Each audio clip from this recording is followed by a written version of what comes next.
අයිබලම හැමෝටම සුබ සන්ධ්‍යාවක්. මම හිතනවා මාව ඇහෙනවා ඇති කියලා කට්ටියට. අද දවසේ පොඩි අවුලක් තිබ්බ ළමයි. තාමත් ඒ අවුල තියෙනවා මට හිතෙන්නේ. මාව ඇහෙනවා ඇති කියලා හිතෙනවා.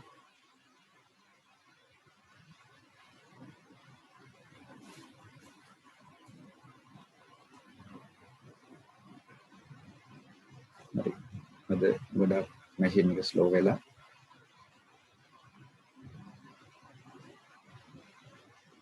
හරි. අපි එහෙනම් ආරම්භ කරමු. අපි මේ මාසේ හම්බ වෙන දෙවෙනි දවසේ පේපර් ක්ලාස් එකේ අද දවසේ අපිට කතා කරන්න තියෙන්නේ ප්‍රශ්න පත්‍ර අංක 22. හිතනවා කට්ටිය ප්‍රශ්න පත්‍ර අංක 22 මේ වෙද්දී සම්පූර්ණ කරගෙන ඇති, සමහරක් විට අමාරු වෙන්නත් ඇති. හරි. යමු මම වැඩේට. එහෙනම් මම හිතන්නේ සමහරක් කට්ටිය අද නෑ වගේ.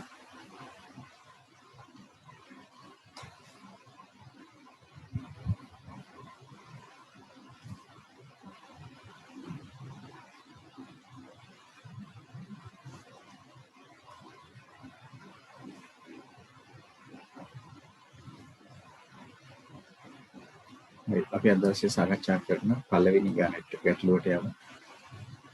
මට මතකයි මේක අපි ළඟදී සාකච්ඡා කරා මේ වගේ ගැටලුවක්. මම දැන් ගිය සතියේ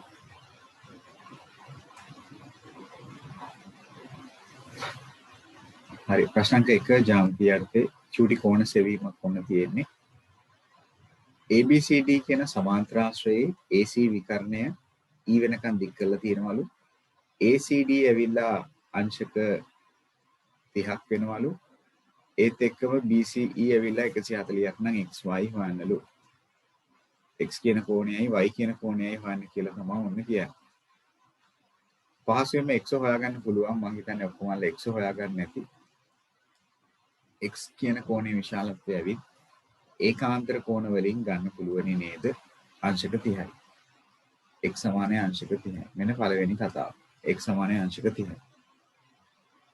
හරිද වැඩි? හිතනවා හරියද කියලා. X සමානයි අංශක 30යි.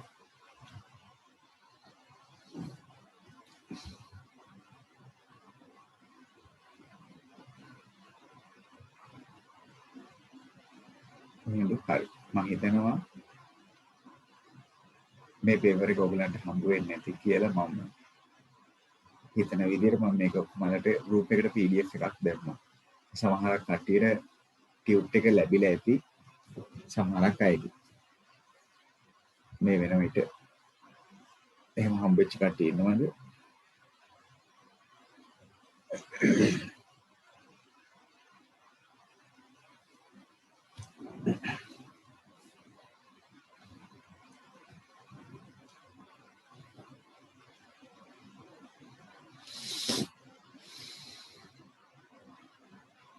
හරි. අපි ඊළඟට y වල අගය බලමු. y කියන කෝණයේ අගය x කියන්නේ අංශක 30යිලු. y ව හොයාගන්න පුළුවන්. දැන් අපි හොයාගත්තා x කියන කෝණයේ විශාලත්වය වෙලා අංශක 30යි කියලා. ඉතින් අපි දන්නවා ABC කියන්නේ ත්‍රිකෝණයක්. ඔය කියන ත්‍රිකෝණයේ පාදයේ දික් කිරීමෙන් තමයි මේ කියන බාහිර කෝණය හැදිලා තියෙන්නේ. එහෙනම් අපි දන්නවා සම්බන්ධයක් ඒ බාහිර කෝණයේ විශාලත්වයේ එහි අභ්‍යන්තර සම්මුඛ කෝණ දෙක එකතුවට. එහෙනම් y සහ 30 කියන කෝණ දෙක එකතුවට සමාන වෙනවා. එහෙනම් ගන්න පුළුවන් සමීකරණයක් මොකද අපිට ගන්න පුළුවන් සමීකරණය වෙන්නේ එහෙමනම් y ධන අංශක 30 සමාන වෙන්න ඕනේ අංශක 140ට. අංශක 140. එතනින් අපිට y හොයාගන්න පුළුවනි. එහෙනම් y සමානයි 140 අඩු කිරීම අංශක 30. එහෙනම් y සමානයි අංශක 110යි. x කියන්නේ අංශක 30යි, y කියන්නේ අංශක 110ක් කියලා. ඔන්න පළවෙනි කාරණේ. x කියන්නේ අංශක 30යි, y කියන්නේ අංශක 110යි. ඒකත් හරි මම හිතන්නේ ගොඩක් අය. මේ දෙක හරි නම් ඔයගලන්ට ලකුණු දෙක බැගින් හම්බ වෙනවා.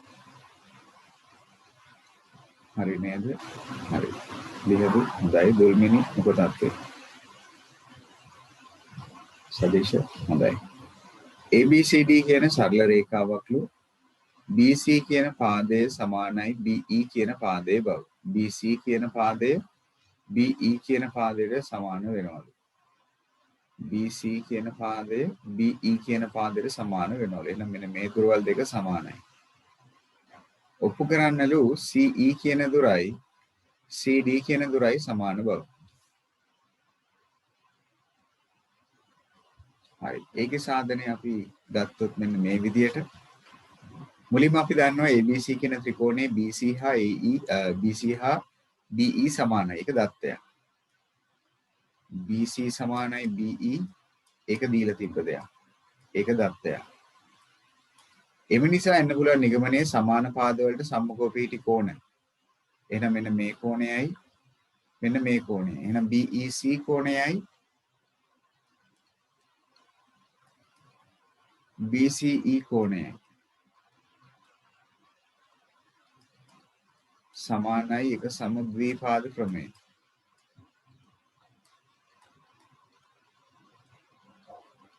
ඒක ඇවිල්ලා සමද්විපාද ක්‍රමය.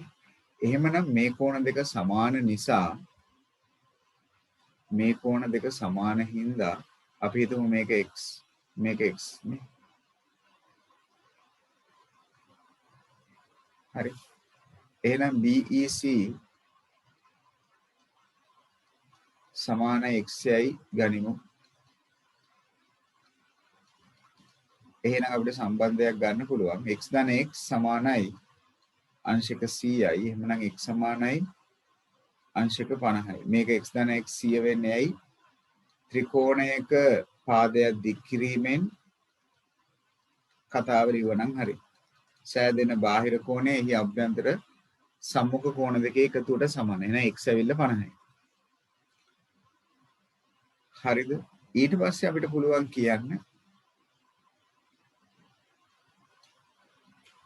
CED ත්‍රිකෝණයේ සලකා CED ත්‍රිකෝණයේ සලකා CED ත්‍රිකෝණයේ සලකා ඒකේ පාදයේ දික් කිරීමෙන් සෑදෙන බාහිර කෝණය BCE. එහෙනම් BCE කෝණය ඇවිත් සමානයි CED කෝණය. CED කෝණය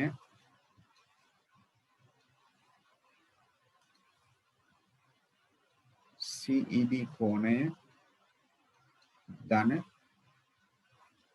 CDE. හේතුව ත්‍රිකෝණයක පාදයක් දික් කිරීමෙන් කතාව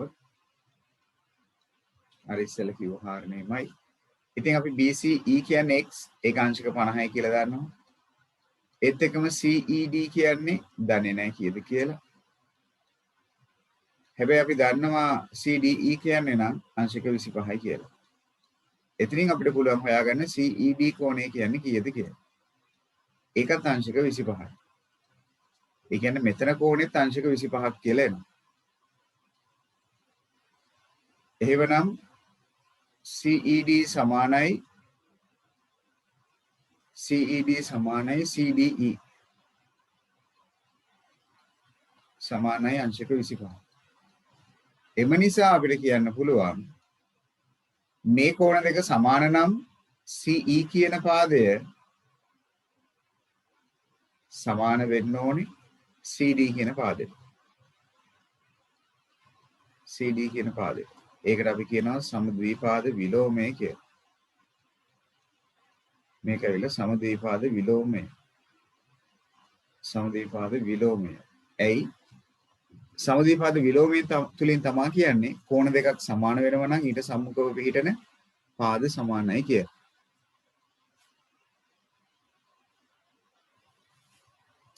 ඔව් එහෙම ගන්නත් පුළුවන්. තේම හොඳයි.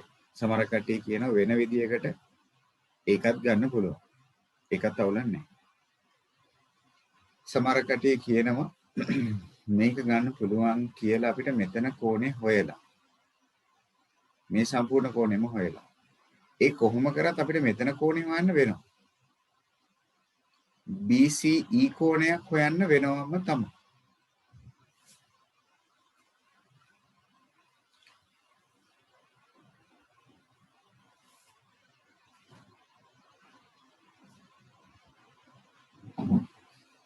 හරි. එතන හැඳින්වීමක් කරනවා නම් දුල්මිනි හොඳයි වඩාත්ම.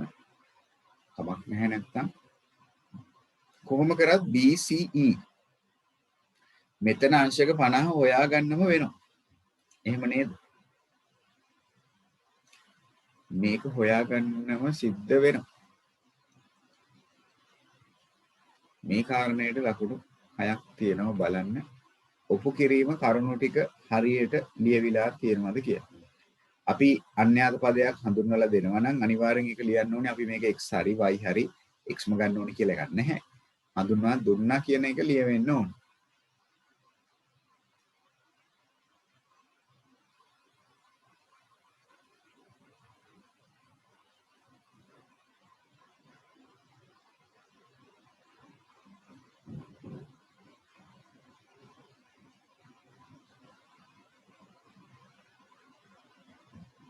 ඔව් එහෙම ගන්නත් පුළුවන්. CED වෙන විදියකට කට්ටිය කියනවා. එහෙම ගන්නත් පුළුවන්.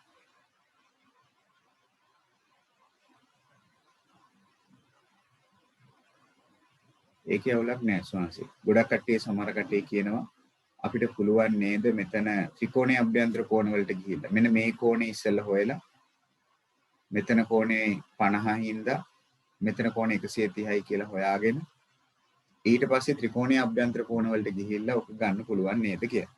පුළුවන්. ඒකේ අවුලක් නෑ. එහෙම ගන්නත් පුළුවන්. අර්ථයක් නැත.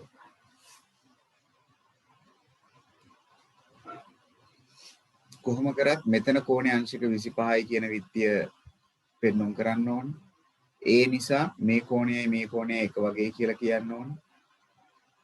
මේ කෝණ දෙක සමාන වෙනවයි කියන්නේ ඊට සම්මුඛව පිහිටන පාද සමානයි කියන එක. ත්‍රිකෝණයක කෝණ දෙකක් සමාන වෙනවා නම් ඒ සමාන කෝණවලට සම්මුඛව පිහිටන පාද සමානයි කියන විත්තිය කියන්න ඕන.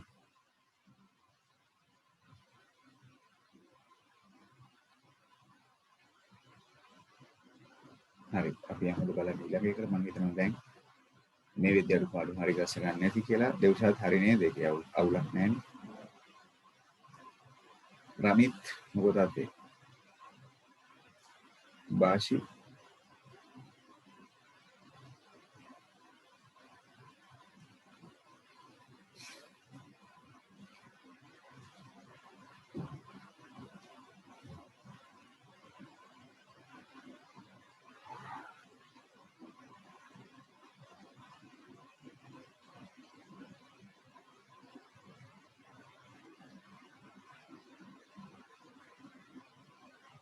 හරි හොඳයි ඊළඟ කතාව හරි ප්‍රශ්න දෙකට යමු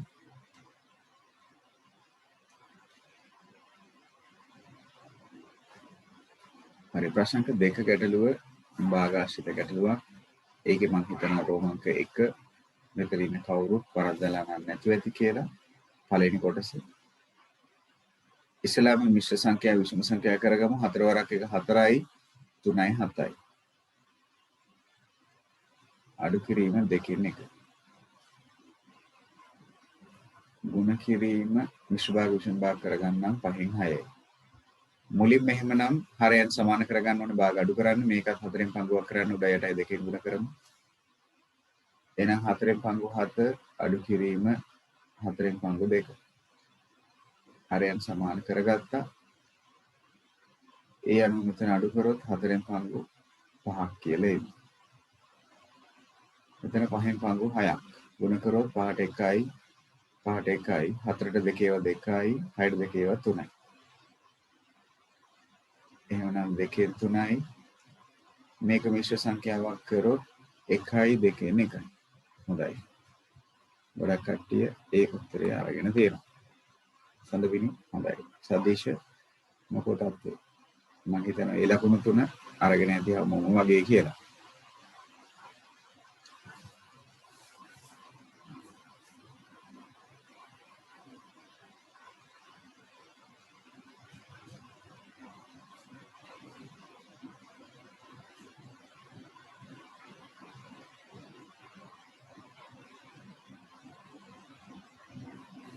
හොඳයි. B කොටසේ රෝමාංක 1 අපිට කියනවලු මෙහෙම කතාවක්. එක්තරා මුදලකින් පහෙන් එකක්. එක්තරා මුදලක් දන්නේ නැහැ කොච්චරද කියලා. පහෙන් එකක් හරිත සතුය. එහෙමනම් පහෙන් එකක් තියෙනවා කියන්නේ මුලින් ඔක්කොම පහෙන් පහක් තියෙන්න ඕනි කියන එක ඔළුවට යන්න ඕනි. ඉතිරියෙන් දෙකෙන් එකක් සහන් සතු වෙනවලු. ඉතිරිය සුරට්ට සතු වෙනවලු. එහෙනම් සහන් සතු මුදල මුළු මුදලෙන් කවර භාගයක්ද? සහන් සතු මුදල. ඉතිරිය බලන්න ඕනේ. ඉතින් ඉතිරිය වෙන්නේ කොච්චරද?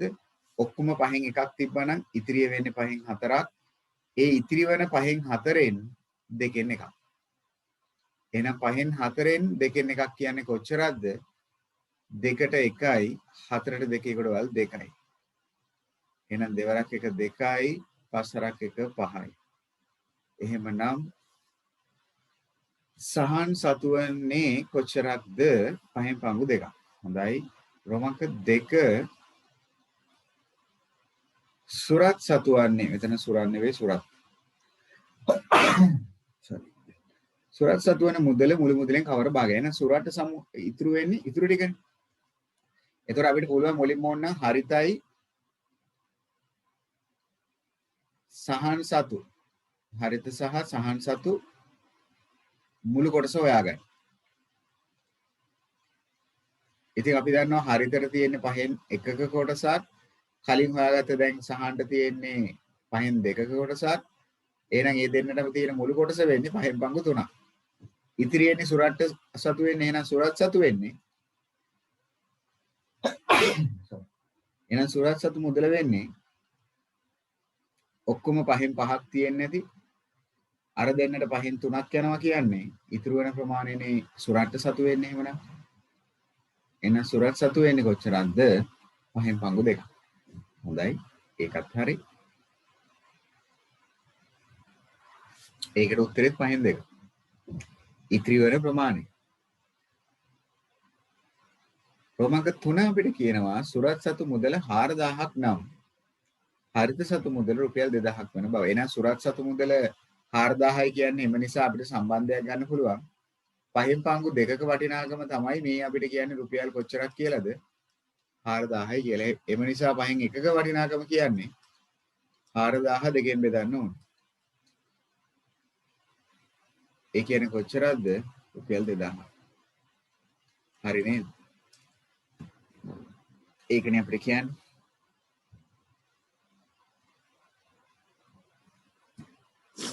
එහෙමනම් ඒ කතාව බලන්න පොතක් කියලා.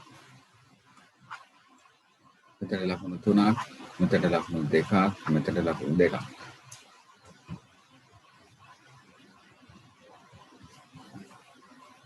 පහෙන් පංගු 2ක් නේද කොට වෙනවා කියන්නේ සුරත් සතු මුදල 4000යි කියලා.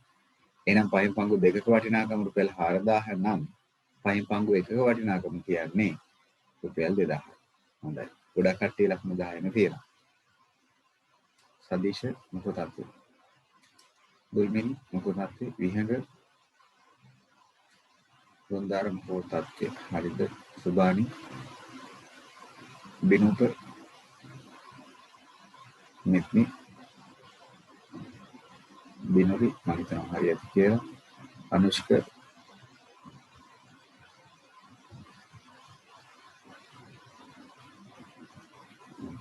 හොඳයි. ගොඩක් කට්ටිය ලකුණු 10ම තියෙනවා ඒ ගන්න. ෂෙනෝරි හොඳයි.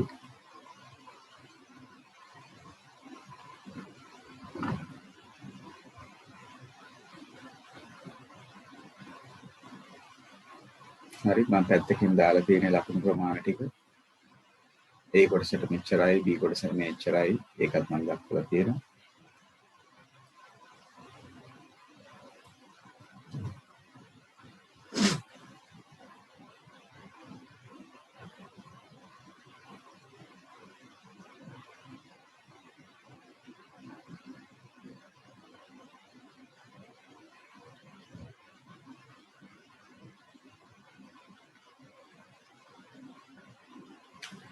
හරි කියන්නම් බලන්න ඊළඟ වැඩේට එක්මනවා.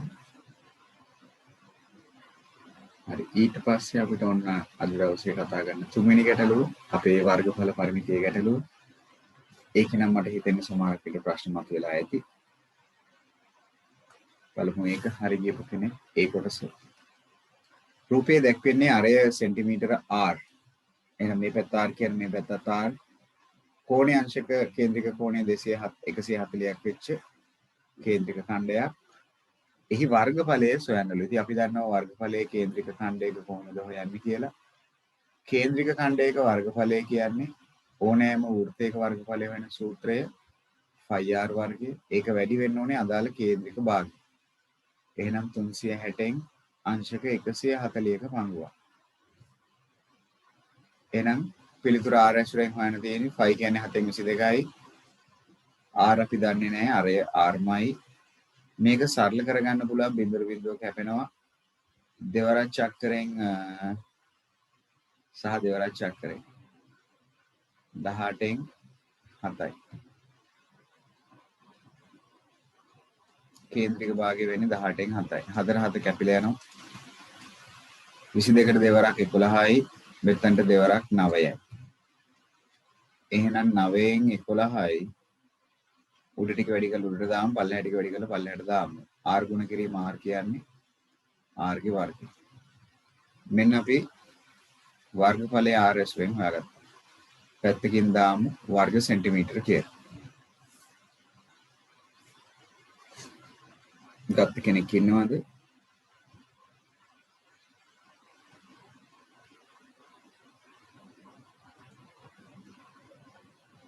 බයිතා සුළු පිරිසක් ඉන්නවා වගේ භාෂි. හොඳයි.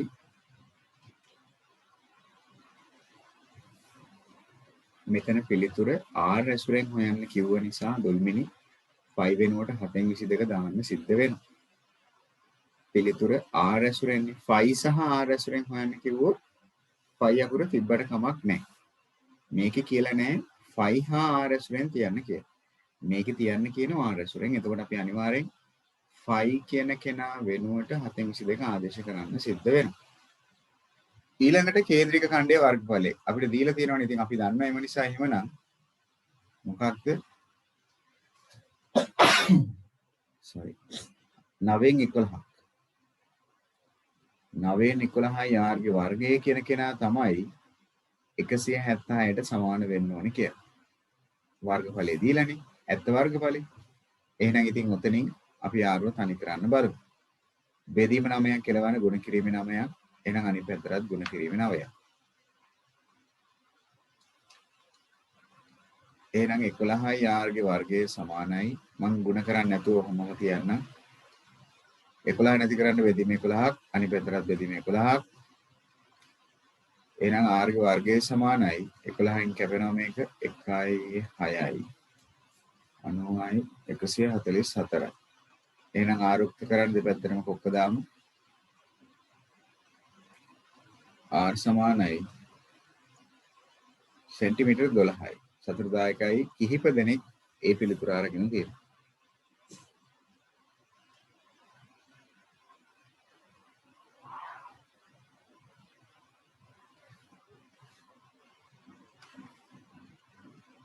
හොඳයි. ඉතා සුළු පිරිසක් පිළිතුර අරගෙන තියෙනවා.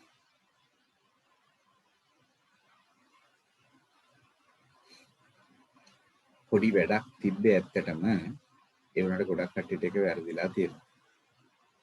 බිහිඳු හොඳයි. ඊළඟට B කොටසට ගියොත් ගම්වතුර ගැලීමෙන් අවතන් වූ පිරිස වෙසෙන එක්තරා කඳවුරක 600 දෙනෙකු සිටි අතර ඔවුන් සඳහා දින 12කට ප්‍රමාණවත් ආහාර තිබිලා තියෙනවා. දින දෙකකට පසු 100 දෙනෙක් නැවත තම වාසස්ථාන කරා ගියහ. එහෙනම් දැන් අඩු වෙලා කට්ටිය. එහෙනම් ඉතිරි ආහාර තොගය ඉතිරි අය සඳහා කොපමණ කාලයකට ප්‍රමාණවත් වේද? ඉස්සෙල්ලාම හොයාගන්න වෙනවා මුළු ආහාර තොගය වටිනාකම කොච්චරද කියලා. එහෙනම් මුළු ආහාර තොගය කියන්නේ මිනිසුන් 600කට දින 12කට තමයි ආහාර තිබිලා තියෙන්නේ. එහෙනම් මිනිස් දින කොච්චරක ආහාර තොගයක්ද? 600ව 12ක්. ඒ කියන්නේ 7200ක තිබිලා තියෙනවා. දින දෙකක් යනකම් ඔක්කොමල්ලා ඉඳලා තියෙනවා. එහෙනම් මුල් දින දෙකේදී භාවිතා කළ ආහාර ප්‍රමාණය. ඉතින් මුල් දවස් දෙකේ ඔක්කොමල්ලා ඉඳලා තියෙනවා. ඒ කියන්නේ 600ම ඉඳලා තියෙනවා. එහෙනම් මිනිස්සු 600ක් දවස් දෙකක් කාලා තියෙනවා. එහෙනම් කොච්චර ආහාර ප්‍රමාණයක් කාලද? මිනිස් දින 1200ක ආහාර ප්‍රමාණයක් කාලා. එහෙනම් ඉතිරි ආහාර ප්‍රමාණය. එහෙනම් ඉතිරි ආහාර ප්‍රමාණය වෙලා 7200න් 1200ක් අඩු කරන්නකෝ. එහෙනම් මිනිස් දින 6000ක ආහාර ප්‍රමාණයක් කියලා තියෙනවා. එහෙනම් මේ ඉතිරි ආහාර ප්‍රමාණය සෑහෙන දින ගණන. කොහොමද අපි ඒක හොයන්නේ?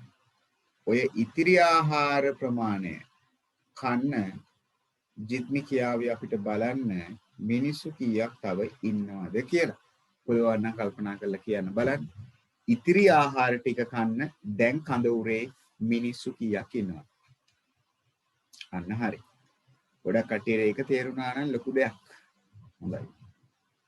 ගොඩක් කට්ටිය කියන කාරණේ. හරි. ඔව්. කොච්චරද 100ක් යනවනේ. 500යි ඉන්නේ. මියන්න කැපෙනවා. එහෙනම් දියන්නෙන් උත්තරේ එනවා. 0.2කට 0.2ක් කැපෙනවා. 65න් බෙදුවාම 12යි. එහෙනම් ඉතිරි ආහාර ප්‍රමාණය තව කොපමණ කාලයකට සෑහේද? දින 12කට සෑහේ. ගත්ත දේ උත්තරේ. ඔයගේ ගණන් අපි හැදුවා සමානුපාත පාඩමේ. දෙව්ෂාත් අවුලක් කරගෙනද මෙතනට ලකුණු 3ක්, මෙතනට ලකුණු 3ක්, මෙතනට ලකුණු 4ක්.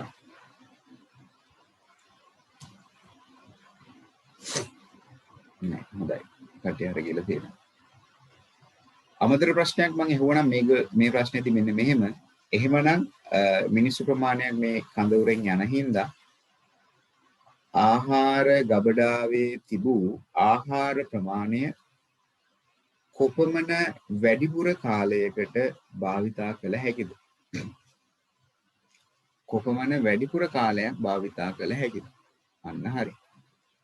ආහාර ගබඩාවේ තිබ්බ ආහාර ප්‍රමාණය කොපමණ වැඩිපුර කාලයක් භාවිතා කරන්න පුළුවන් වුණා. අන්න හරි. දින කොච්චරක්ද? දින 2යි ළමයි. එමුකෝ දැන් ඔය කියන ආහාර ප්‍රමාණය මුලින් දවස් 2ක් කාලා ඉතුරු ටික කන්න තව දවස් 12කුත් පුළුවන්. ඉතින් ඔක්කොම දවස් 14ක් කන්න පුළුවන්. හැබැයි මුලින් බලාපොරොත්තුෙන් හිටියේ මිනිස්සු 600 දෙනාම හිටියනම් දින 12ක් කන්න. හැබැයි දැන් මේ ගානේ කියන විදියට දින 14ක් කන්න පුළුවන්.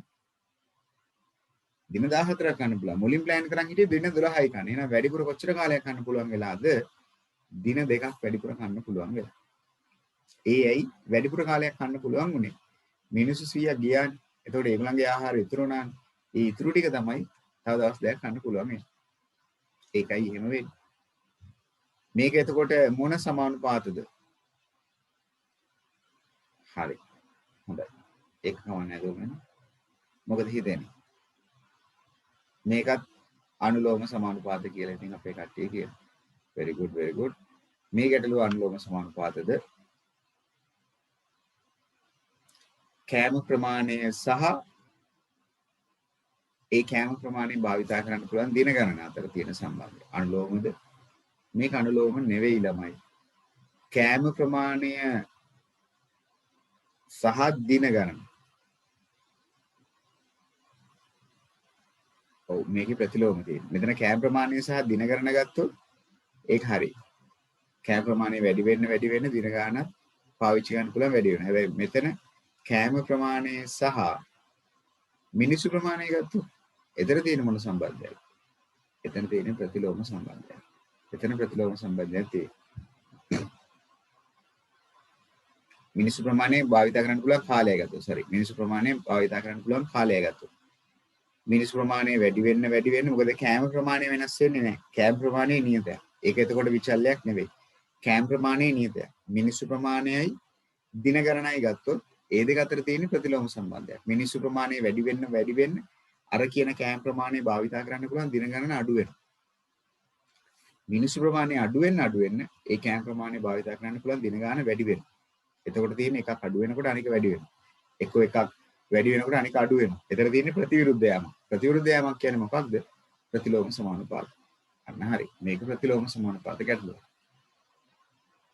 හරි. අද දවසේ ඊළඟ කතාවට යමු. හිරන්නේ හරි නේද? සදීශ ලකුණු 10ම ඇති කියලා හිතනවා.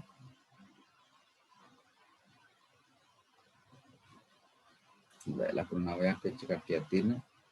මෙතන 5 අකුර තියෙනවා නම් ලකුණු 2යි තියෙන්නේ 3ම නැහැ. හොඳයි බින්දු. අද දවසේ ඊළඟ ගැටලුව. හරි. ප්‍රශ්න අංක 4. සමහරක් විට මේක නම් අරුත දෙයක් එන්නේ නැති. ABC ත්‍රිකෝණයේ ඉස්සල රූප සටහනක් ඇඳ ගන්න සිද්ධ වෙනවා දැන්. ABC කියන ත්‍රිකෝණයක් තියෙනවලු. සාධාරණ ත්‍රිකෝණයක් හඳින්න විශේෂ ඒවා හඳින්න එපා. ABC කියලා ත්‍රිකෝණයක් තියෙනවලු.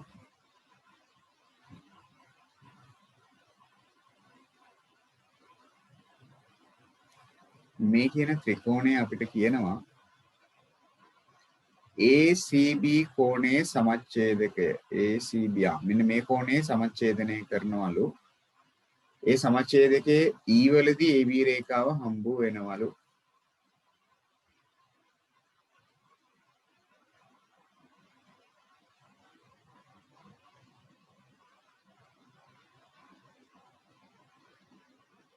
ඒකට සමච්ඡේදකයක් ගහනවා කියන එකේ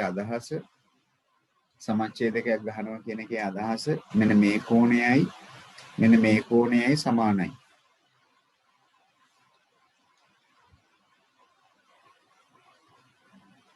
දැන් එතකොට අපිට කියන්න පුළුවන් මෙතන 90යි කියලා ළමයි. එහෙම කියන්න පුළුවන්ද? දැන් දොල්මනි කල්පනා කරනවා ඇති යන්නේ එහෙම. E වලදී අංශක 90ක් හැදෙනවා කියලා. ගොඩක් කට්ටිය කල්පනා කරනවා ඇති එහෙම වෙනවයි කියලා. එහෙම කියන්න පුළුවන්ද? එහෙම කියන්න බෑ. ඒත් එකම තව කතාවක් කියනවා. A සිට B ට ඇඳි ලම්බකයේ අඩිය. අන්න A වල ඉඳලා BC කියන පාදයට ලම්බකයක් අඳින. ඒ කියන්නේ අංශක 90 රේඛාව.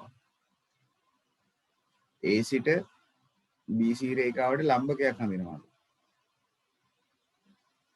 ඒ ලම්බකයේ අඩිය ඇවිල්ලා මොකක් වෙනවලුද? D වෙනවලු. මෙතන අංශක 90යි. ඒක අපිට කියනවා ලම්බකයක් අඳිනවා කියලා.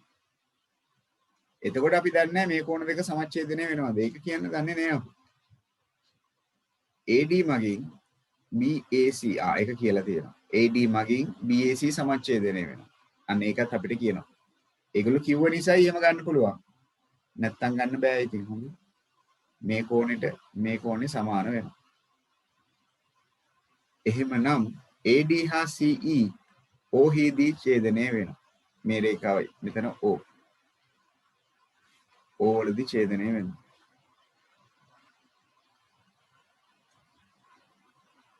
හරි. රූප සටහනේ තොරතුරු ටික ලකුණු වෙලා තියෙනවද බලන්න. රූප සටහනේ තොරතුරු ටික ලකුණු වෙලා තියෙනවද බලන්න. ඔතනට වෙනකන් ඕගොල්ලන්ගේ ලකුණු කිරීම ටික හරියට කරලා නම් ලකුණු දෙකක් තියෙනවා. රූප සටහනේ තොරතුරු හරියට ලකුණු වෙලා තියෙනවද බලන්න. එහෙමනම් ලකුණු දෙකක් තියෙනවා.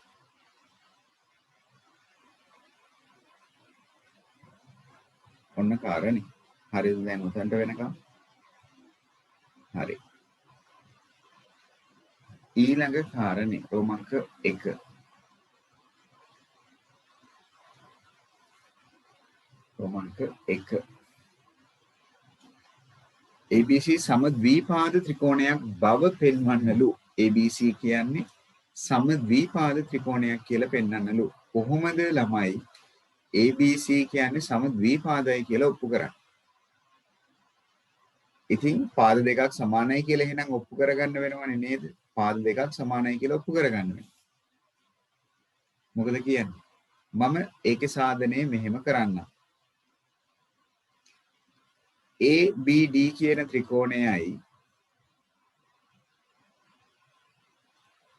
ඒත් එක්කම ADC ත්‍රිකෝණයයි විහඟ අරගෙන අපි මොකද කරන්න හදන්නේ? මේ කියන ත්‍රිකෝණ සලකා මම ওই ත්‍රිකෝණ දෙක අංග සම කරන්න උත්සාහ කරනවා. ABD හා ADC.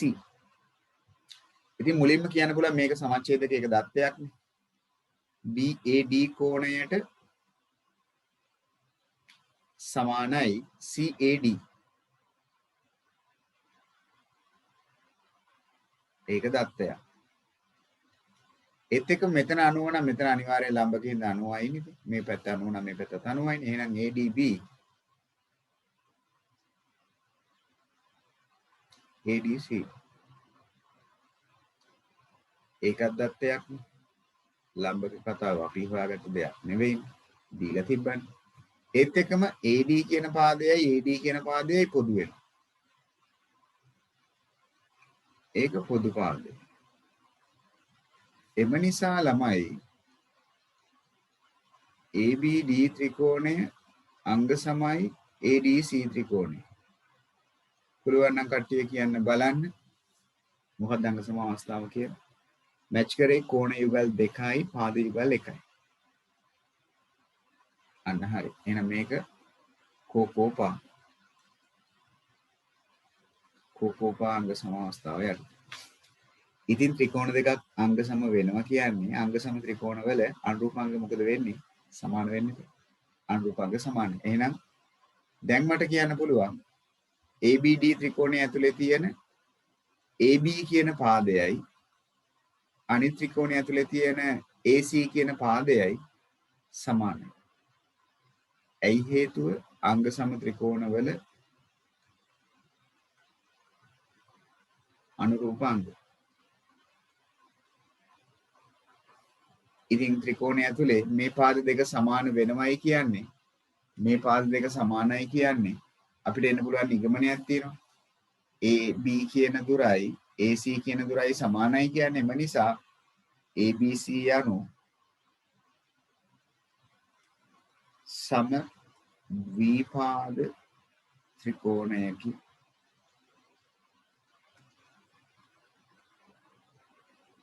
ඔන්න පළවෙනි ඔප්පු කිරීම. කාට හරි අදහසක් ගන්න පුළුවන්කමක් තිබ්බද? කාට හරි ඒකට අදහසක් ගන්න පුළුවන්කමක් තිබ්බද? ඒ වැඩේ හරිනම් ලකුණු 4ක් තියෙනවා.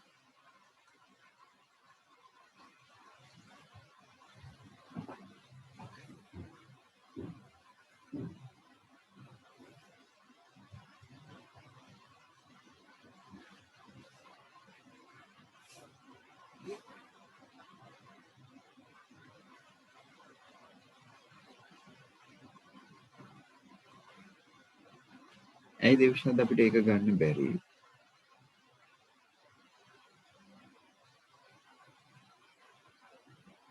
හරි. දෙවිෂාද ඒක අපිට ඒ හින්දා නෙවෙයි ගත්තේ. අපිට මෙන්න මේක බලන්න. මෙන්න මේ මම රවුන්ඩ් කරන එක දිහා දෙවිෂාද හොඳට බලන්න. මෙන්න මේක බලන්න මේ පේලිය බලන්න දෙවිෂාද. මම මේ කෝණ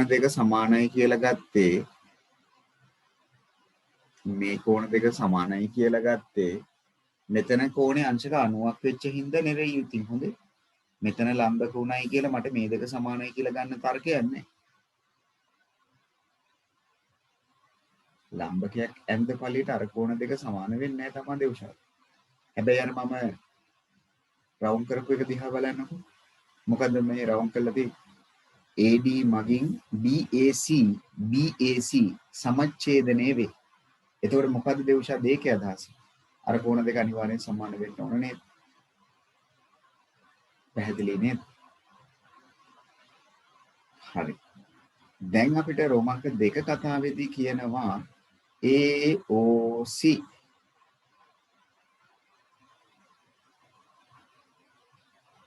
හරි. හොඳයි. තවත් අදහසක් කියනවා දොල්විනි. හොඳයි. ඒකත් අවුලක් නැහැ. XY හඳුන්වා දීම එතකොට ඔයා හරියට කරන්න ඕනේ. ඔව්. ඒකත් ගන්න පුළුවන්. හොඳයි. ඒ අදහසත් හොඳයි. AOC සමානයි 3 ගුණයක් ACE. ACE 3 ගුණයක් ACE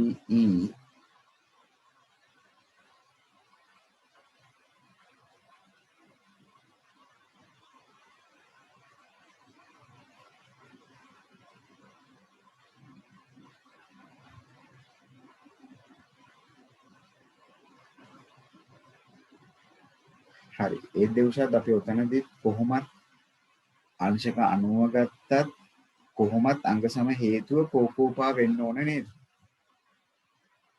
ABD ත්‍රිකෝණය සහ ABC ත්‍රිකෝණය අංග සම කරනවා නම් කොහොම කරත් අංග සම හේතුව නම් කෝකෝපා තමයි. හරි? හොඳයි. එහෙනම් දැන් අපි කොහොමද ළමයි අර වැඩේ කරන්නේ? දැන් අපි දන්නවා සමද්විපාද ත්‍රිකෝණයක් තියෙනවා කියන එක.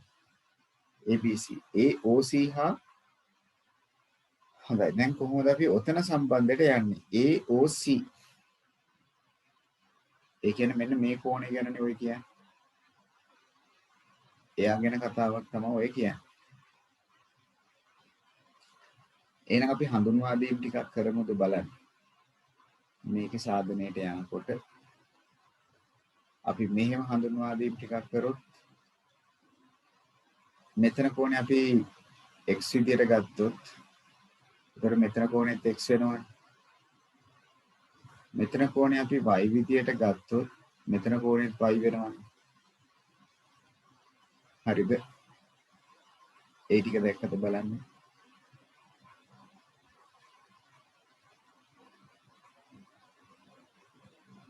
මේ කෝණේ x නම් මේ කෝණෙත් x වෙනවා.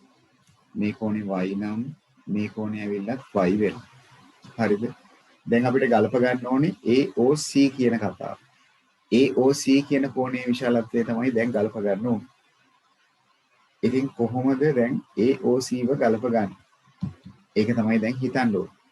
අපිට ඔප්පු කරන්න තියෙනවා තුන් ගුණයක් ACE. ACE ඒ කියන්නේ මෙන්න මේක.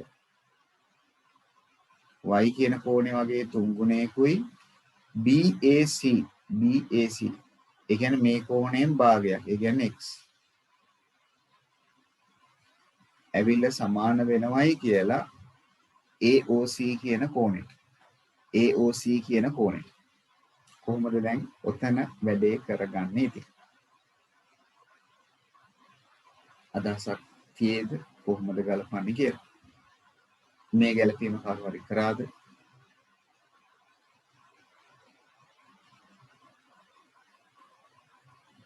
ඔව් එහෙම ගන්න පුළුවන් එක අදහසක් තියෙනවා. හොඳයි. AOC ත්‍රිකෝණයේ සලකා සම්බන්ධයකට යන්න පුළුවන්. හොඳයි.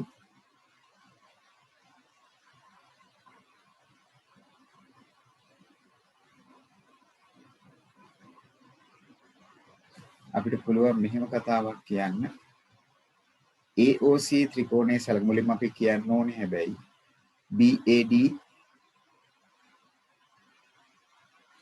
සමානයි simple x ද ACE සමානයි simple y ද ලෙස ගනිමු. ඒක මුලින්ම කියන්න ඕනේ. හරිද? හොඳයි. ඒ මගේ අදහසක් තියෙනවා. එහෙනම් මෙතන කෝණේ x මෙතන කෝණේ x විදියට ගත්තා. මේක y මේක y විදියට ගත්තා. හරිද? ඊට පස්සේ එහෙමනම් AOC ත්‍රිකෝණයේ සැලකුවොත්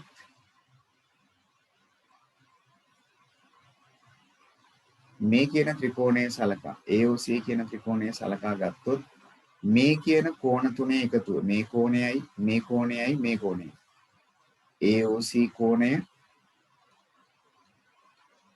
ධන මෙතන DAC කෝණය ධන ඒත් එක්කම ACE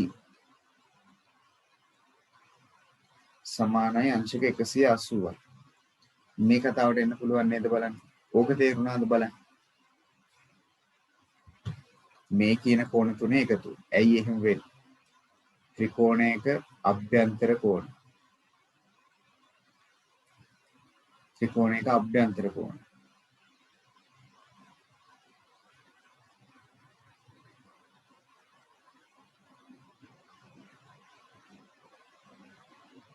ඒක පැහැදිලිද? එතකොට එතනින් අපි ගත්තොත් AOC සමානයි DAC කියන කෝණය. ඒ කියන්නේ x නේ. මේක y නේ. සමානයි අංශක 180යි. AOC උක්ත කරගත්තොත් උතරින් x දෙන y අනිත් පැත්තට යනවනේ. එහෙනම් ඍණ x ඍණ y වෙනවා. ඔන්න ඔය විදියට. හරිද වැඩි?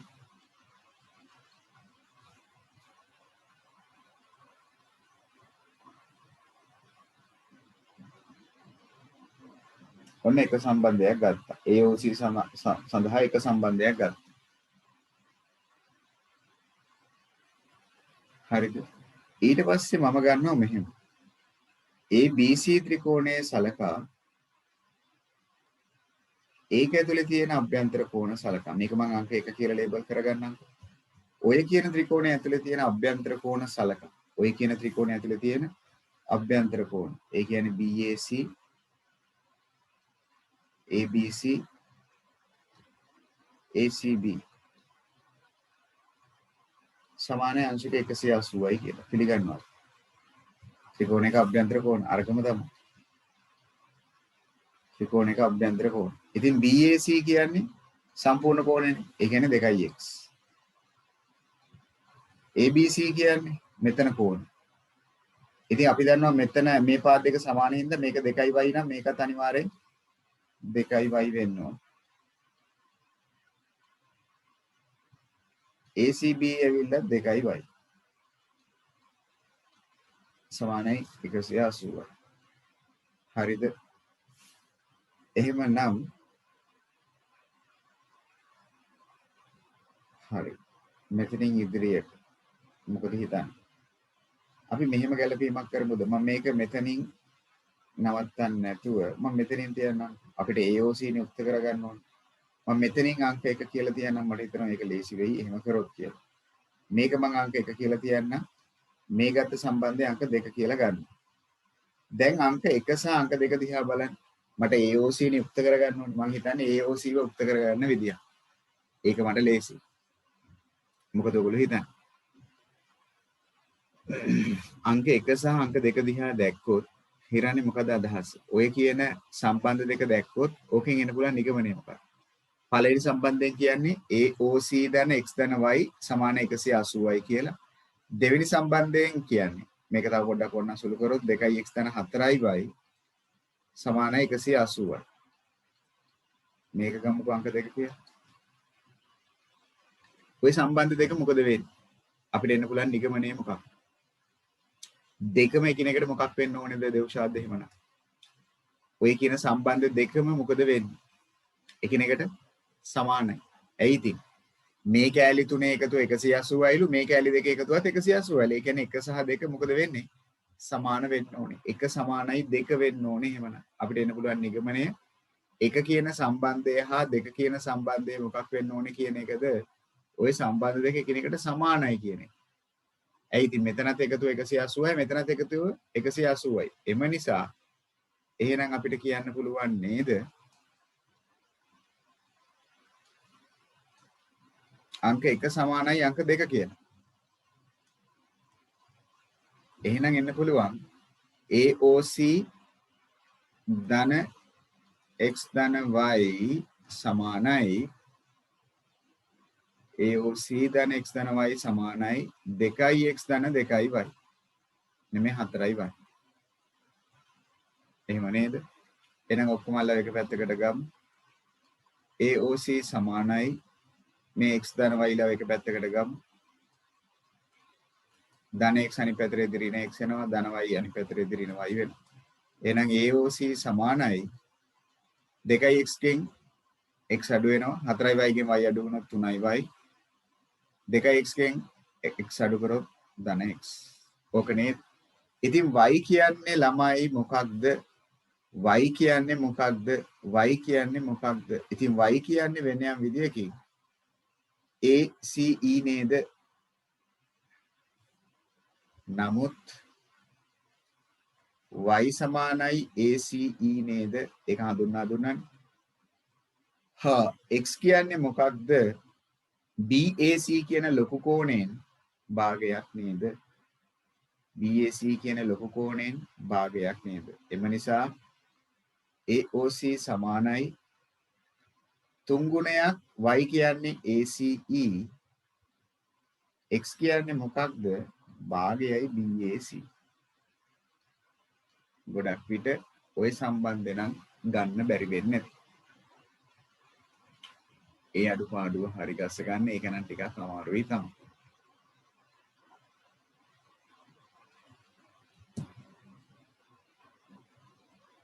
ඔව් ක්‍රම ගොඩක් තියෙන්න පුළුවන්. ඒක කිසි ගැටලුවක් නැහැ. මට එකපාර කල්පනා වෙච්ච කාරණේ තමයි ඕක. තව සම්බන්ධතා කට්ටියට හිතෙන්න පුළුවන්. කිසි අවුලක් නැහැ.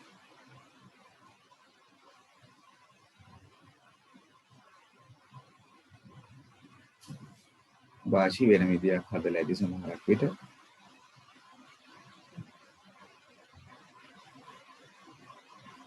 ඔව් මම අර අතන ආදේශයට ප්‍රථමයෙන් දැම්මේ ඒක වැඩි හොඳට දෙල්මිනි. එතකොට මොකක්ද හරියටම නැවත දැම්මේ කියන එක දන්න හින්දා. විහඟ මොකක් හරි වෙනත් ක්‍රමයකට ගියාද වුන්දාර මොකදත් මෙතුක වෙනත් අදහසක් තියේද සදීෂ හොඳයි ගොඩ කට්ටිය ඒ කැලල හිතලා නැහැ වගේ.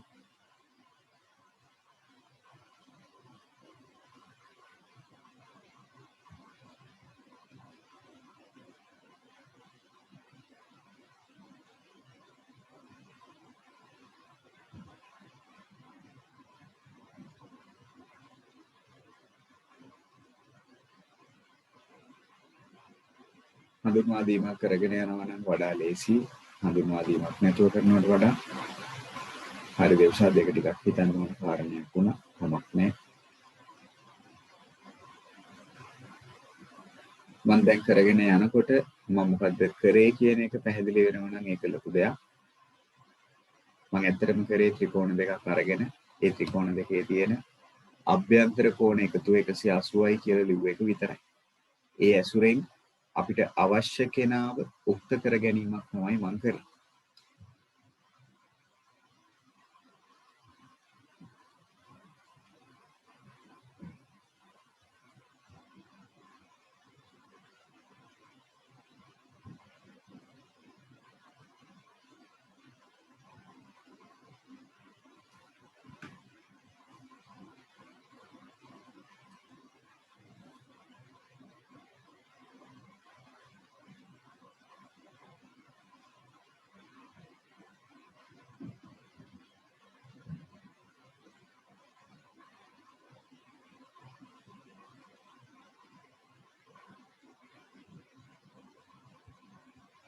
හරි ජිත්මි කල්පනා කරනවාද අංග සමකරේ කොහොමද කියලා නෑ නේද? ඒක පැහැදිලි නේද? රෝමංක එක කොටස ත්‍රිකෝණ දෙක අංග සම කිරීමේ දෝෂයක් නෑනේ. ඒක මම හිතන්නේ ඔක්කොමලට වගේ අදහස පැහැදිලි. කොහොමද අපි ත්‍රිකෝණ දෙක අංග සම කරේ කියන එක නම්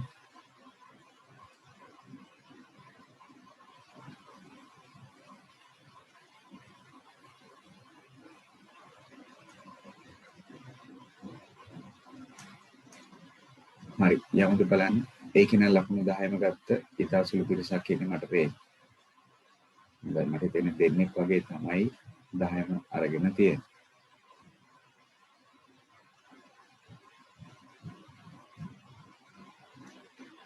හරි යම් ඉදිරියට ඉවරයි නේද?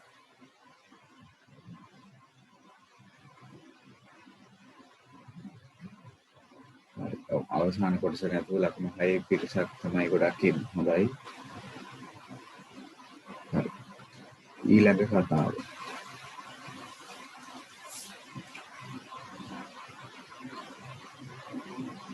හරි. ඊළඟට දෙන්නේ ඔන්න වට ප්‍රස්තාරයක්.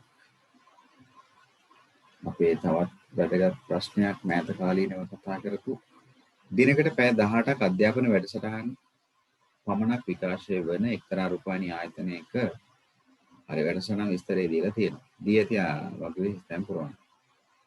එහෙනම් අපිට දිනකට පැය 18ක් නේ. එහෙනම් එතනින් වැදගත් සම්බන්ධයක් තියෙනවා නේද? පැය ගණන සහ කෝණය. පැය ගණන සහ කෝණය අතර සම්බන්ධයක් තියෙනවා නේද? ඔක්කොම පැය ගණන දවසට වැඩ කරන්නේ 18ක්. ඒක තමයි ඔය කියන වට ප්‍රස්ථාරයේ නිරූපණය වෙලා තියෙන්නේ. ඒ කියන්නේ අංශක 360.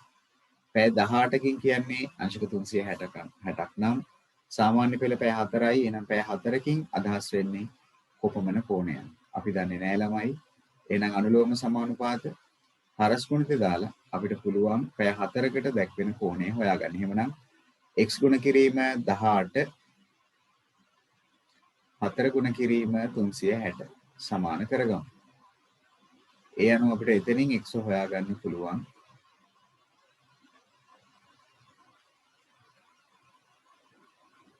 දෙපැත්තම 18න් බෙදුවොත්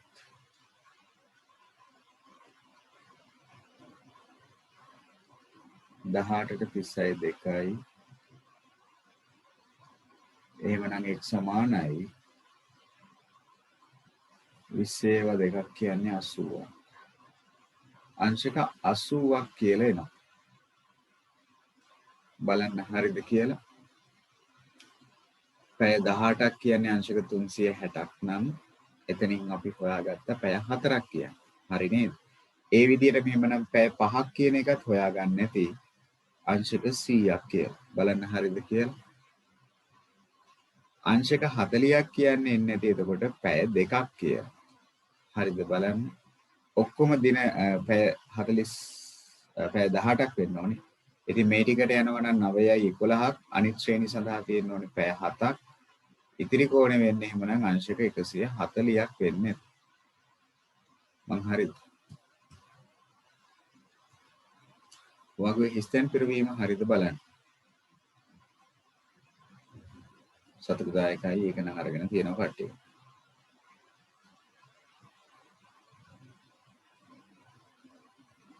හොඳයි. ඒ අනුව ලකුණු ලැබීම ඔය කියන කාරණා ටික හරියට වෙලා නම් ලකුණු එක බැගින් තියෙනවා. 140 ගත්තේ කොහොමද කියලා සමහර විට කට්ටිය කල්පනා කරන්න ඇති. ලේසිම විදිය මේ කෝණ තුන 360න් අඩු කරා නම් ඉතුරු කෝණය ඒක. හොඳයි. එතන නැත්නම් ඒක නම් ගොඩක් කට්ටිය හරි. වටව්‍රස්ථාරයේ සම්පූර්ණ කරන්නලු එහෙමනම් කේන්ද්‍රයක් ලකුණු කරගමු. ඒක ඇතුළේ මේ කෝණ ටික නිරූපණය කරන්න තියෙන්නේ. මුලින්ම ආරයක් හඳ ගන්නම්. සාමාන්‍ය පෙළ අංශක 80යි.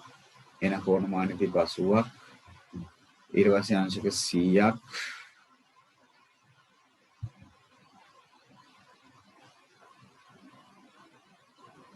අංශක 40ක්. එහෙනම් නිකම් මේ ත්‍රිකෝණ 140ක් වෙයි. මෙතන අංශක 80යි. මේක අංශක 100යි. මේක අංශක 40යි. මේක 140යි. මෙතන සාමාන්‍ය පෙළ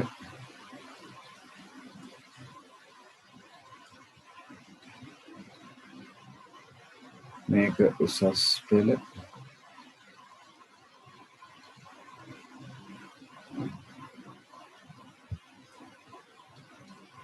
මේක ඇවිල්ලා ප්‍රාථමික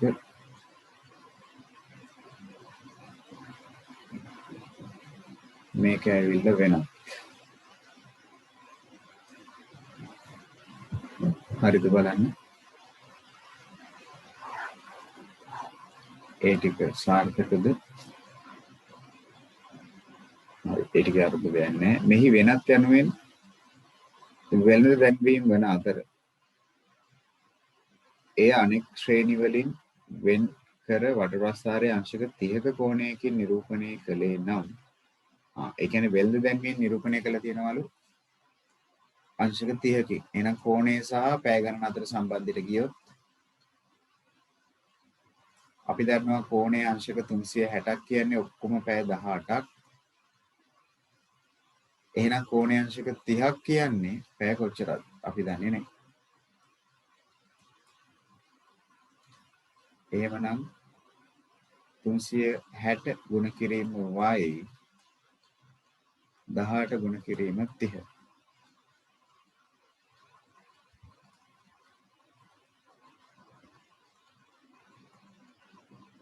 දෙවැත්තම 360න් බෙදුවොත්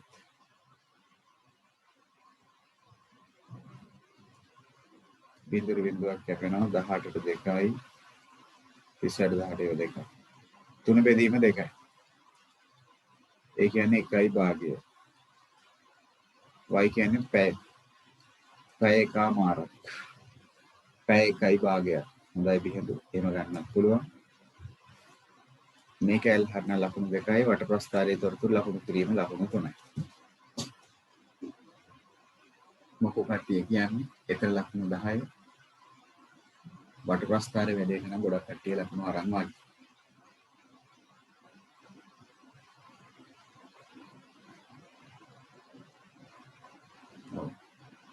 ලකුණු 10ක් ඒකට නම් අරගෙන තියෙනවා. අමතර ප්‍රශ්නයක් තව ඇහුවොත් එහෙමනම් කාටද බලමු උත්තරයක් දී ගන්න පුළුවන්. එහෙමනම් අනිකුත් ශ්‍රේණි සඳහා ඒගොල්ලන්ගේ ගුවන් කාලයෙන් කොච්චර වේලාවක් වෙන් කරලා තිබ්බද? අනිකුත් ශ්‍රේණි සඳහා සාමාන්‍ය පෙළ, උසස් පෙළ, ප්‍රාථමික හැරුණාම අනිකුත් ශ්‍රේණි තියෙනවනේ. කොපමණ ගුවන් කාලයක් වෙන් කරලා තියෙනවද? පුළුවන් ද කාට හරි උත්තරයක් දෙන්න. හොඳයි දුර්මනී අදහස තියෙනවා සතුටුදායකයි. අන්න හරි. ස්වාංශි කියනවා හරි. කොච්චර ගුවන් කාලයක් වෙන් කරලා තියෙනවද? පැය 5යි මිනිත්තු 30යි. අන්න හරි. ඇයි අනිකුත් ශ්‍රේණි සහ වෙනත් ඒ කියන්නේ ඇඩ යන්නයි අනිකුත් ශ්‍රේණි වලටයි කොච්චර කාලයක්ද පැය 7ක් දීලා තියෙනවනේ. ඒ පැය 7ෙන් පැය එකමාරක් යන්නේ දැන්වීම. එහෙනම් ඉතුරු ටික තමයි අනිකුත් ශ්‍රේණිය. ඒ කියන්නේ පැය 5මාරක්. හොඳයි. ඒ කතාවත් පැහැදිලි.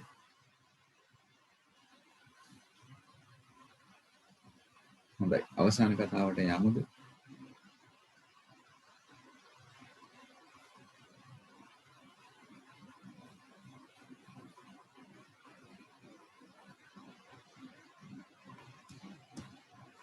හොඳයි. අද දවසේ අපේ අවසාන කතාව. ඒක ඇවිල්ලා කුලකයට යන තිබ්බ ප්‍රශ්නයක්. ඉස්ලාම යුත එකේ කුලකයේ අවයව සහිතව ලියා දක්වන්නලු. අවයව සහිතව ලියා දක්වන්නලු. එහෙනම් මම කල්පනා කරන්නම් රෝමාංක 1 සර්වත්‍ර කුලකය කියන්නේ මොකක්ද කියලා. 1 සිට 15 තෙක් ගණන සංඛ්‍යා. එහෙනම් 1 ඉඳලා 15 තෙක් 15 තෙක් නේ කියන්නේ 15ත් අයිති.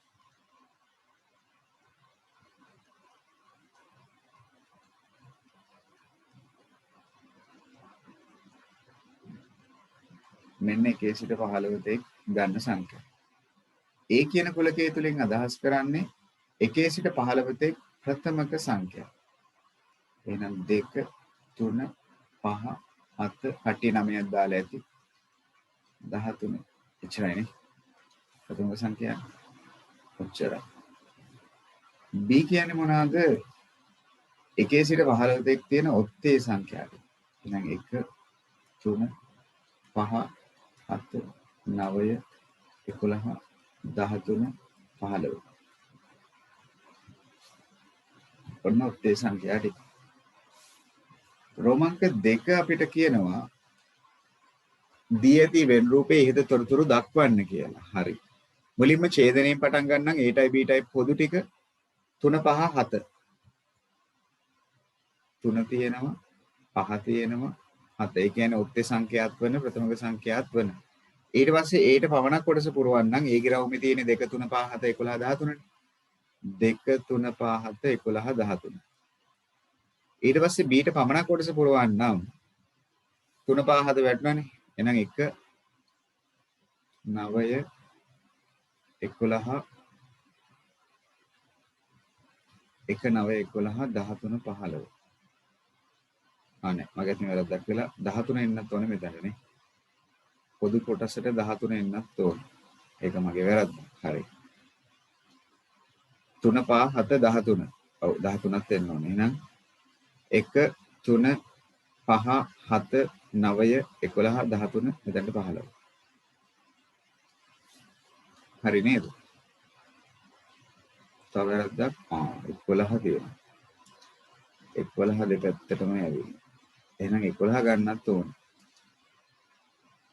ඡේදන කොටසේ ගොඩක් ඉන්නවා. අපැහැදිලි නොවන විදිහට දාන්න පොඩ්ඩක්. 11 එන්නත් ඕනේ. ඔව්.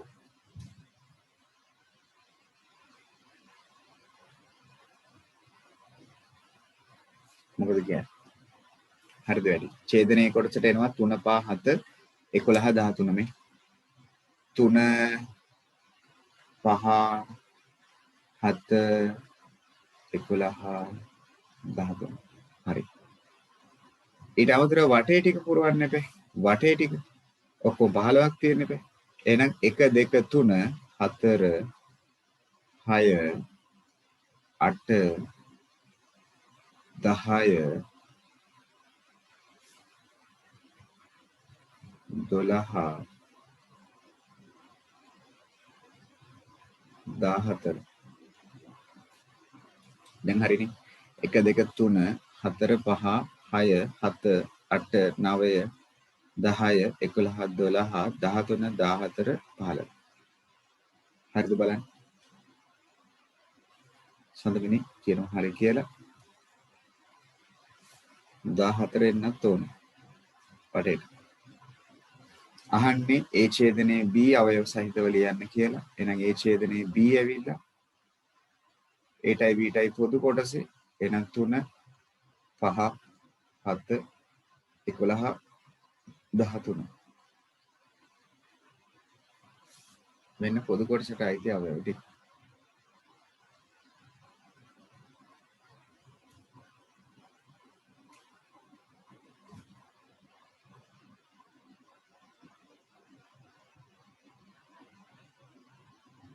බලන්න උතරට වෙනකම් මොකක්ද කියලා භාෂි මොකක්ද හරිද?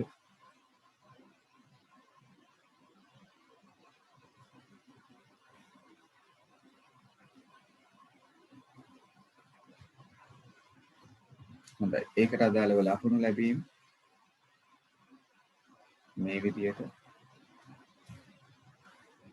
ඕගොල්ලෝ අවයව ටික හරියට ලියලා නම් ලයිස්තුගත කිරීම එක බැගින් හම්බ වෙනවා.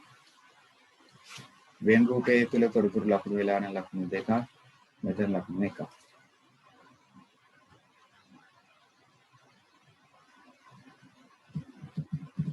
දැන් කුලක කොටසට අදාළව ලකුණු 6ම තියෙනවද බලන්න.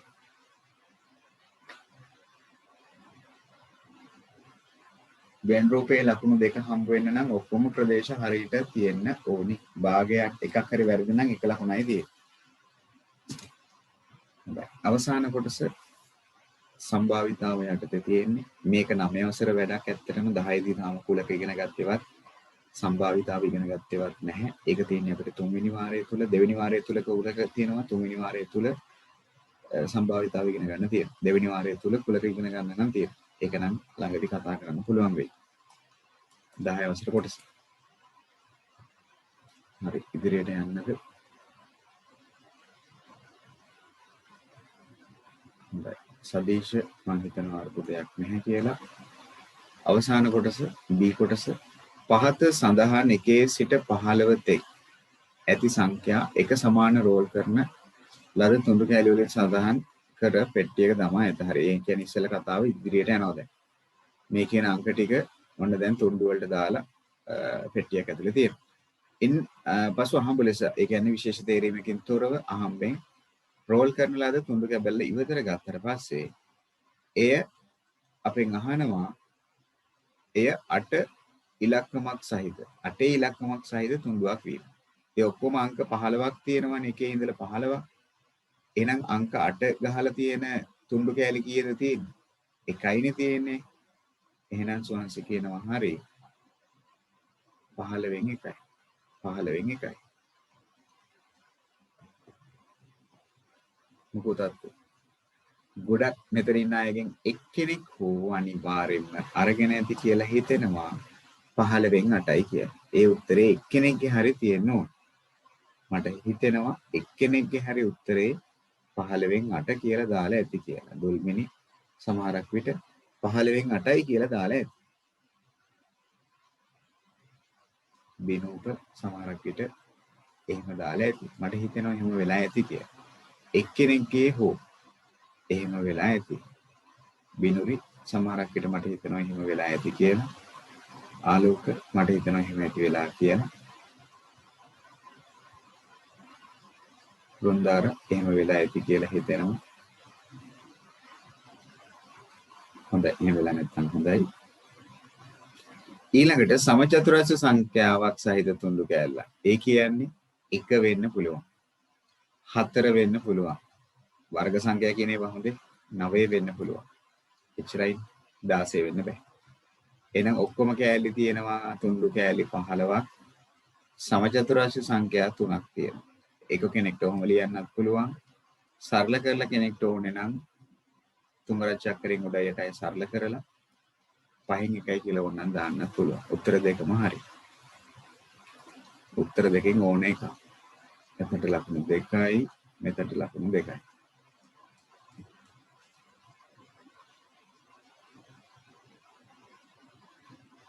හොඳයි ලියනු එකෙත් මම හිතනවා ලකුණු 10ම ඇති කියලා.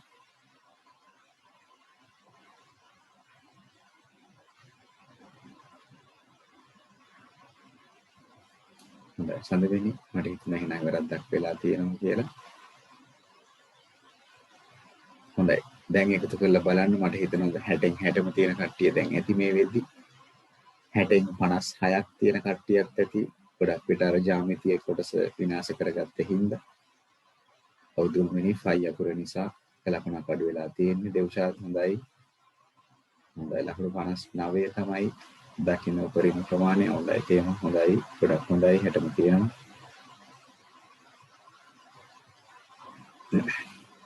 විහංග ගොඩක් හොඳයි.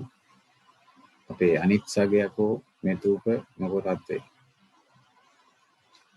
හොඳයි මම හිතන්නේ අපේ ළමයිට තියෙන අනිත් ප්‍රශ්නේ තමයි ලකුණු ටික හරියට එකතු කරගන්න එක. ප්‍රශ්න 6ක් එකතු කරගන්න එක ඒකත් ලොකු වැඩක් කියලා හිතනවා ඇති.